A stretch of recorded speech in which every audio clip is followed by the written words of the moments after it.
എൻ്റെ ആദ്യത്തെ ബുക്കാണ് സിയാച്ചിനിൽ മഞ്ഞ് പെയ്യുമ്പോൾ. ഇത് ഞാൻ എഴുതാനുള്ള കാരണം വളരെ മുന്നേ തൊട്ട് ഞാൻ ഒരുപാട് വായിക്കുമായിരുന്നു.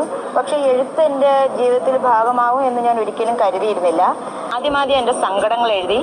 എൻ്റെ മനസ്സിനകത്ത് ഞാൻ കണ്ടിട്ടുള്ള സംഭവങ്ങളും അല്ലെങ്കിൽ എൻ്റെ ജീവിതത്തിൽ എൻ്റെ കാഴ്ചകൾ, എൻ്റെ യാത്രകൾ, ഞാൻ കണ്ടിട്ടുള്ള സംഭവങ്ങൾ, എൻ്റെ കൂട്ടുകാരുമായിട്ടുള്ള സന്ദർഭങ്ങൾ, അങ്ങനെ ചെറിയ ചെറിയ വിഷയങ്ങൾ ഞാൻ കഥകളാക്കാൻ തുടങ്ങി. ആ കഥകൾ വായിക്കുന്നവരെല്ലാം നല്ലതെന്ന് പറഞ്ഞു.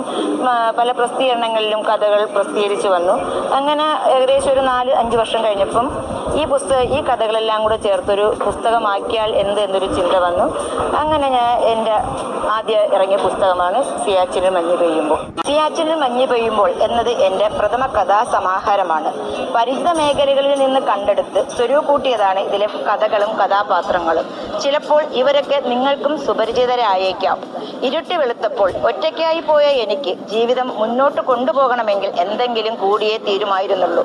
അതിനായി കൂട്ടുപിടിച്ചവരാണ് ഈ കൃതിയിലെ കഥാപാത്രങ്ങൾ. ഞാൻ പോലും അറിയാതെ എപ്പോഴോ ഉള്ളിൽ കടന്നുകൂടിയ അവർ എൻ്റെ ഏകാന്തതയിൽ വീണ്ടും എനിക്കൊപ്പം ചേർന്നു. സല്ലപിച്ചും ചേർത്ത് പിടിച്ചും അവരെ ഞാൻ എൻ്റെ അക്ഷരക്കൂട്ടിനകത്താക്കി നിങ്ങളുടെ മുന്നിലേക്ക് വായനയ്ക്കായി സമർപ്പിക്കുകയാണ്.